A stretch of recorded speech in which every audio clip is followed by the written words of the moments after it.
But Mark, let's move on into our final topic before we make our picks for the week. And we are still kind of sticking in the coaching realm, but instead of replacements for guys, we're kind of asking a question of who should be fired come Black Monday in the world of the NFL and pro football. And this is what I'm excited for, because people should know, or if you're an avid listener of MVP and the Onside Kick, you might be able to know what side of the table I'm on for this. But I'm just going to ask you straight up, should the Cowboys fire Jason Garrett after this season? I'm really kind of torn on it, because I really don't think the Dallas Cowboys season has been as bad as a lot of people are kind of throwing them under the bus for. Mm-hmm. You know, they're an 8-6 team right now. Yeah. Win 2 games, you're 10-6. Mm-hmm. Lose 2, you're 8-8. Lose only 1, you're 9-7. Yeah, you got 3 options right now. Well, you got more if you start tying. We can do math. Yeah, you start tying and things get fancy. But anyways, you know, this team is not as bad. A problem that the Dallas Cowboys really have, they got some injury issues to some of the depth at wide receiver. Zeke is suspended right now. That finally showed up. They've had injuries to multiple offensive linemen. You know, the strength of this team, the thing that was supposed to be the anybody can run behind this line. That's how good it is. The defense isn't necessarily amazing either. Those are things that are kind of wrong with the team, sure. And Jason Garrett, really, the thing that I struggle with Jason Garrett is he's never been bad, but he's never really been that good. And even though I'm not quick to jump on it's time to fire Jason Garrett, I sit there and I say, well, Mark, you have to be consistent here. When you say it about a guy like Marvin Lewis, you know, when is enough enough? Or not even Marvin Lewis. I know this is a little different because this coach never had a winning season, and I know Jason Garrett's had 2 playoff seasons. Same thing as Jeff Fisher. Sure. How often did we get on Jeff Fisher for 7-9 bullshit?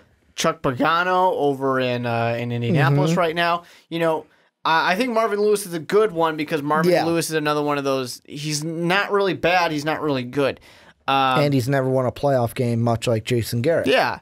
And you just look at it and say, when is enough enough? I can play a fun little game here. We're going to ignore 2010 because he wasn't there the whole time. Yeah. But 2011, 8-8. 12, 8-8. 13, 8-8. 14. I mean, it's amazing he didn't get fired after that 3 years. Oh, I was calling for it then. Yeah. 14, he was 12-4. All right, he saved stuff. 15, 4-12. All right, well, we're back to that. Now, there were some, injury issues that are happening here, things like that. 13-3 and 16. And 2017, he could be anywhere from 10-6 to 8-8. Is mediocrity good enough for the Dallas Cowboys?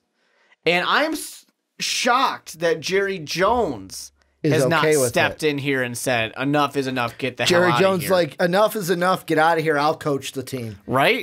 I'm sure they're going to call up Peyton. I'm sure they're going to call up Tony Romo, see if one of these guys, because he wants to make a big splash with this next coach. But you got these young guys here on your offense. I think you have to kind of say, Tony Romo's gone. Des Bryant will be gone soon enough. All these legacies that we've had, they're going away. It's time to make a change. And I think Coach Garrett, I think, is one of the changes that probably does need to happen. And the side I am on for this is, and this all comes down to, there's 2 things. If the Cowboys magically make the playoffs, spoiler alert, they're not, but anything is possible. Kevin Garnett told me that once upon a time. However, they're not going to make the playoffs. Fire his ass. That's what I would say. Donald Trump, get in here. You fired. Get out of here. That's what I would do if I was the Cowboys, because the thing I look at is you have the talent. Like right now, you have talent. You have Zeke. You have Dak. You have Dez. You have how many times, not so much this year, but like last year, year before, we're talking about anybody can run behind this offensive line. This offensive line is amazing.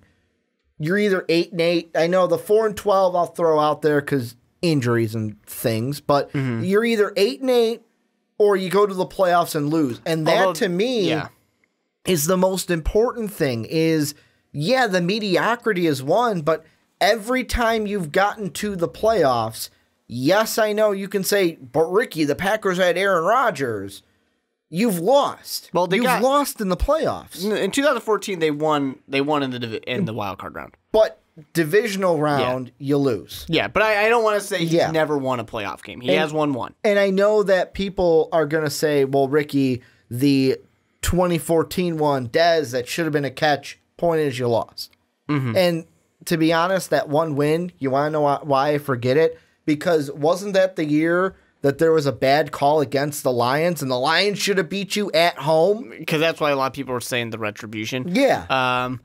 I think that one thing I want to say is anybody can run behind this line. It was proven that not anybody could run behind that line that year. That's why I said that's this why year Zeke it's been different. Up. Yeah, that's why Zeke came in 2016 then. I just think that Jason Garrett was this guy who came in the middle of the season.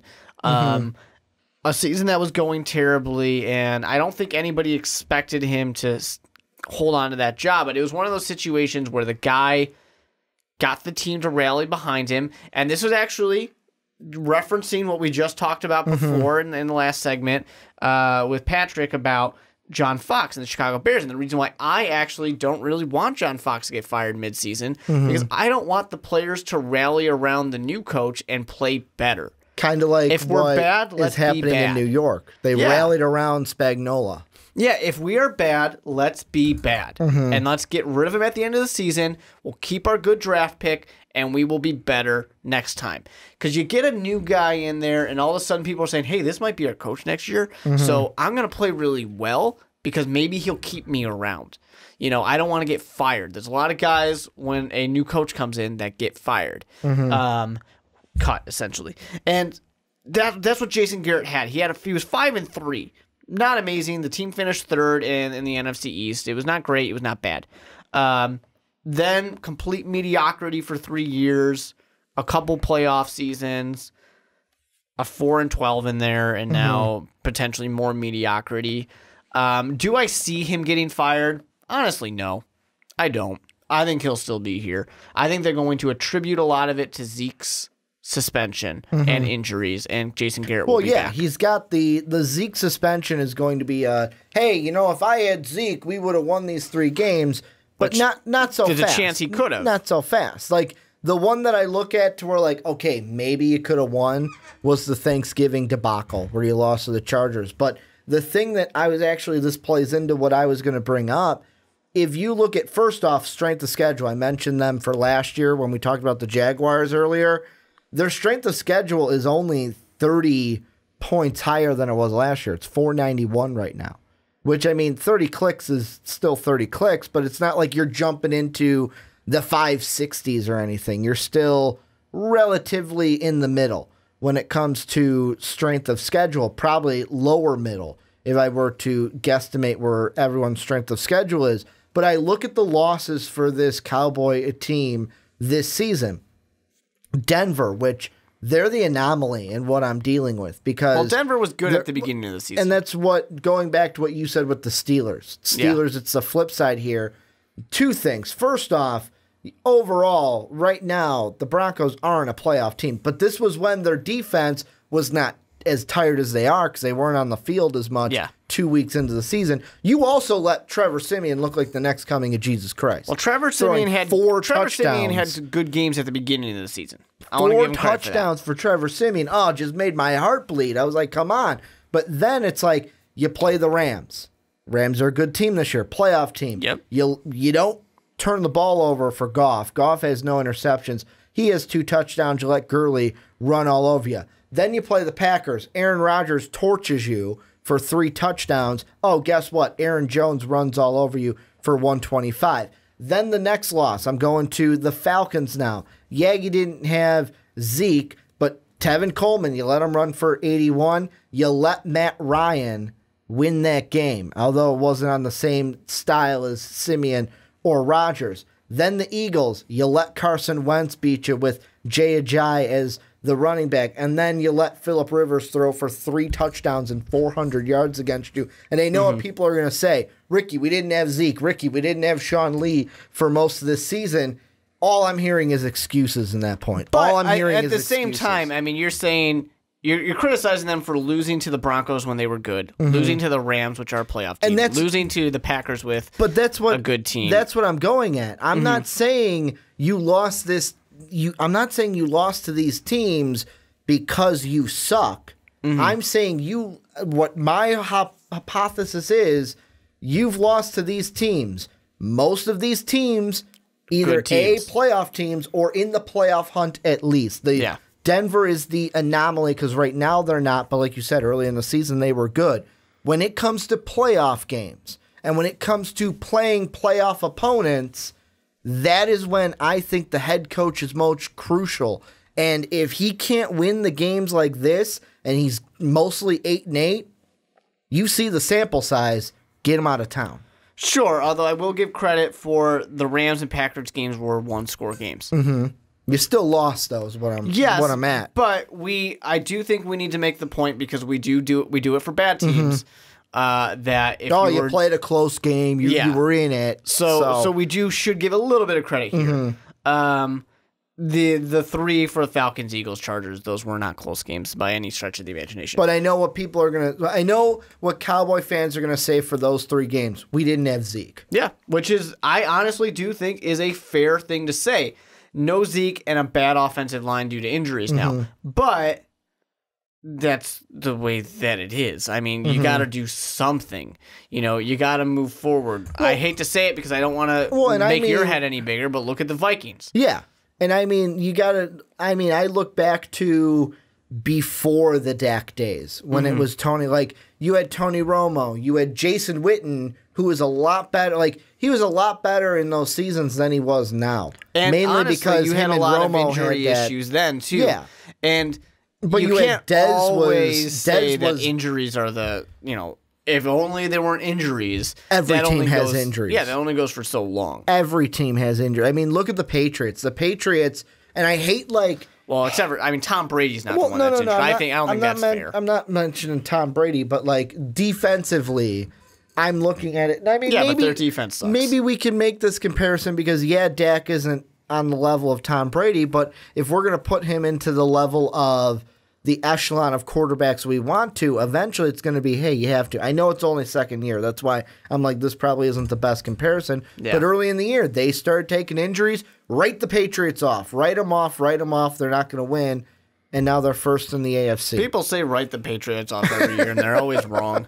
No, I mean, you can only use the injury excuse for so long. And I mean, if you have a season or two, like Adam Gase, his job is safe because of injury. Yeah. That's fair. Because Tannehill got injured. John Fox last year, injuries saved his job. He probably could have been fired last year, but there were so many injuries that it's okay to give him a shot. The thing I want to throw in with Gase is injury plus we did trade your biggest weapon. We did trade Jay Ajayi to the Eagles. Yeah. Well, that happened this year. Yeah, that's what I'm saying. Oh, okay. Yeah. So it's like, we did get rid of that. Yeah. So, I mean, injuries can save you a season or two, but they can't continuously do it. Yeah. And honestly, I look at the team, I look at Jason Garrett, and it's like, yes, I know we have a young weapon in Dak and in Zeke, but do the Cowboys need to make the change and switch to a defensive-minded coach? Because Jason Garrett is a quarterback guy. Dak Prescott's doing well. He's a smart guy. I don't expect him to start making terrible decisions because that's not what he does.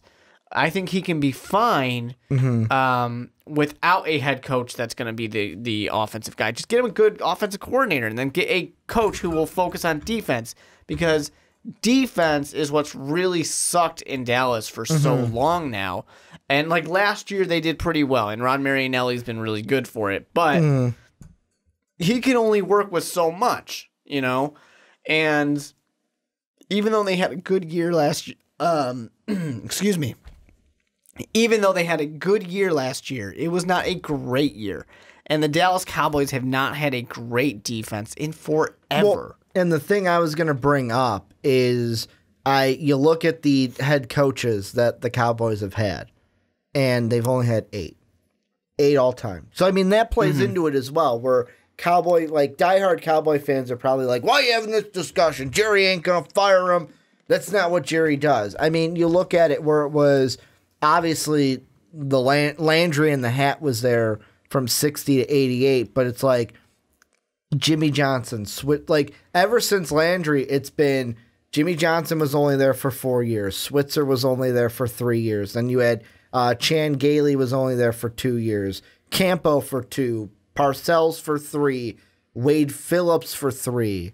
So far, Jason Garrett's been kind of like, hey, I'm breaking the mold here. I'm here 7 years. Yeah. But is that necessarily a good thing? Like, is that necessarily good? Just keeping him because he's here. I mean, it's like staying in that relationship because you're comfortable and not because you actually like the person. I mean, I'm looking at it, and really, you look at between him and Wade Phillips, yeah, he's had almost double the games of Wade Phillips, but with 104 compared to 56, his win percentage is at a 55.8. Wade was at a 60.7 overall. Yeah. And each one, Wade only had 3 seasons, by the way, really 2.5, because he didn't finish out that 2010 season. So, yeah, and you know what? I will say 3, 7, 8, 9.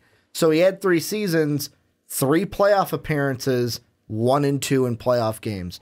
Jason Garrett, 3 playoff games, 1 and 2 in games. So, I mean, really, it's the same thing. Like, looking at just that, worse record and the same playoff record as a guy you fired in Wade Phillips, who was a defensive-minded coach for Jason Garrett, because that was the whole thing. We're going to fire Wade Phillips. We're going with the offensive guy. We're going with the offensive coordinator in Jason Garrett. Yeah, and it's just not... I don't want to say it's not working, because it's not like it's been bad. It's just that it's not been what you would have wanted and what you expected. If this was any other team but the Packers, Steelers, or Cowboys, he'd be fired by now. Well, I don't know. The Rams might stick to him forever. 7-9 bullshit. Okay, was maybe acceptable. the Rams. But, like, the point I'm going with is, and the Cowboys, Steelers, and Packers all fall into this, is because at this point and because of their whole time, those 3 teams are brands. Like, for example... the Cowboys are totally a brand. Yeah, and Colin Cowherd said, like, with the Steelers, Bradshaw leaves, there's no fall off. Like, Tom Brady leaves New England, fall off in fandom, because how many people, Sean being one of them, only like the Patriots because of Tom Brady. Not saying that's Boston, I'm saying overall.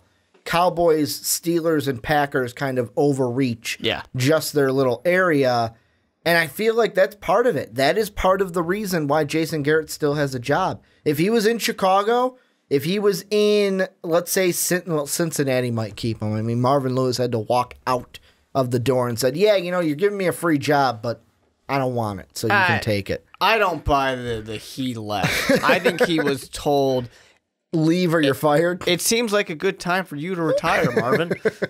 Maybe you want to seek some other opportunities. My point is, if Jason Garrett was anywhere else, he'd be fired. He'd be fired by now and wouldn't have been hung on. I don't doubt it. I think that enough would be enough. I mean, the saving grace that he does have is that he had the back-to-back-to-back 8 and 8s. Then he went 12 and 4, a bad season in 4 and 12, and then back in 13 and 3. So I do think that gives a little bit of like, we had a good season, we had a rough one. But it's okay. We know why we had a rough one. Now we came back and we did well again. So you kind of have this up and down where you're kind of feeling like, we see what you can do. We just need everything to align for it to happen. Here's the last question I want to ask. Let's say the miracle happens and they get the 6th seed. I'm going to ask you this. Which I will say, I don't think it's that as far-fetched as people want to say. Let's say they do get it. I'll ask you this. Cowboys, Rams in L.A. Who you got winning that game? Cowboys versus Rams? The Rams. Boom. I don't even have to go further than that. I don't have to say, all right, who do you got them beating? The Vikings. I don't have them beating the Vikings. Then let's humor it. Let's say they do. Do you think they'll beat the Eagles, Saints, or Panthers? No. Like, I don't think they can stand up to any of those teams. And it's not because of Dak. It's not because of Zeke. It's not because of the defense. It's because I think that also Sean Payton, Ron Rivera, McVay this year, Peterson, Zimmer, all of these coaches have been better this year and will be better than Jason Garrett in a playoff situation. The one thing I'll give credit for, which might also save Jason Garrett's job, like I said, I do not think that the Dallas Cowboys getting into the playoffs is as far-fetched as people want to say. If they beat the Seahawks, which the Seahawks are struggling right now, Week 17 at the Eagles don't have shit to play for. So why are they even going to try? No, not so far-fetched, because think about this. If the Eagles win, and with Aaron Rodgers being shut down, let's say the Vikings win, then they're still playing for first place because we would have the tiebreaker. Yeah, I mean, I get that part. You're playing for home field advantage, which you're obviously going to play for. I don't know. I mean, you're going to play for home field advantage on two fronts. Here's the thing. What's more important to a team? The team that's trying to get home field advantage or the team that's trying to get into the playoffs? The team that's trying to get into the playoffs has more to fight for. There's more oomph probably behind the team trying to get in. I'm going to give a little bit of an edge to the Dallas Cowboys in just we want this more. But it's not saying that they're going to win. I'm just saying that they'll want it more. So winning out is possible for the Cowboys. I don't think they beat that Eagle team. The Seahawks I'm saying it's possible. Winning out is possible. Now let me jump to the other teams really fast. The Falcons, who are currently in the playoffs, they could lose. They have to play both the Saints and the Panthers, who are both could lose one of those in the playoffs. So one of these teams is probably going to get knocked out. However, the other team is the one I was going to bring up, who will probably block them out of the playoffs, and that's Detroit. Well, I don't think Detroit's going to probably make the playoffs. I think they could win out. Detroit. The Bengals looked like crap last week. Well, the Bengals are done. I mean, they'll win that game. But I think they can beat Brett Hundley. Have you ever watched Detroit play a backup quarterback from Green Bay? You know that they lose to them, right? We get it. But, like, Brett Hundley is not Matt Flynn. They lose to backup quarterback. He's been playing like Matt Flynn. He's been playing like a guy who is going to get paid if only he was in a contract year. So I honestly think the Detroit Lions very easily could lose out here. The Seattle Seahawks, like I said, they have to play the Cowboys, so that's a big one. If they lose to the Cowboys, that one, they might not feel much to play for, losing 3 in a row, now going to Arizona. Here's also a thing that hurts them, is the Falcons need to lose both games to get the Cowboys in. Which is possible. Because the Falcons, it's possible, but because both those teams are fighting to stay in the playoffs. But, like, that's just one, if the Falcons win this weekend, it's over. They're done. Like, the Cowboys are done because the Falcons own the tiebreaker. Because they beat you. Like, that's why it's not impossible, New Orleans but it's very far-fetched. Don't say it's very far-fetched. I think it is. I think it's outside. It's very far-fetched. I think it's outside looking in. However, it's like, oh, there's a chance. And you're not going to get it. I think you're giving a big discredit to the New Orleans Saints by saying that. A home game for the Saints. No. It's the Saints, I think, is the one that the Falcons will lose. It's the Panthers, I think the Falcons will beat. But the Panthers are going to fight for a playoff spot. I get that. But I like what I'm saying is Falcons lose to the Saints, beat the Panthers. That's what I'm saying. Nothing against the Panthers. I just Panthers think the are the better Falcons team than the Falcons, but sure. Yeah, we'll see. We'll see when they get there. They currently are the better team. We'll see when we get the Falcons. there. I mean, let's be completely honest. If the Falcons, let's say the Falcons win against the Saints, then it's, hey, we're playing for a division now. We're playing for a division championship. Sure. So anything can go. Odds are, I'm going to ask you this. This is a random question to end the segment that doesn't have to do with Jason Garrett. Divisional matchups in both divisions, which one do you flex to Sunday night? Jaguars, Titans, Falcons, Panthers. Falcons, Panthers, without a doubt. That's the one you flex to Sunday night? Without a doubt. Okay. It's the more exciting one. I don't think a lot of people have really bought into either the Titans or the Jaguars this year. All I want to say for the Cowboys, even though I think Jason Garrett probably should get fired, I don't think he will, but I think you guys have some hope at the end of the season. That's all I'm saying. You guys still have a little bit of hope. Don't believe Ricky. I know he hates you guys. I don't think so. But I'm just saying the candle is not out yet. You guys have a little bit of hope. Kevin Garnett did say anything is possible. Is it going to happen? Don't see it. No. Less likely than it will happen, but it's not out of reach. You know what I almost said, and then I backtracked on it? You know who has a better chance of making the playoffs? The Green Bay Packers. No, they're out. I know that's the joke, Mark. It's not. That's how much I don't think it's going to happen. It's not a funny joke, Ricky, because it's not possible. This is where you check guys, this man at him. This is where you guys come in. Let us know what you guys think. Cowboy fans are gonna let me have it. I know they are. They didn't like me at first. They suddenly are loving me. Yeah, but I mean, I'm on the page of just fire them, get someone else in there because it's all been mediocrity. And plus, unless you rattle off playoff wins, that's the true goal, right? Winning in the playoffs. But let us know what you guys think down below in the comment section.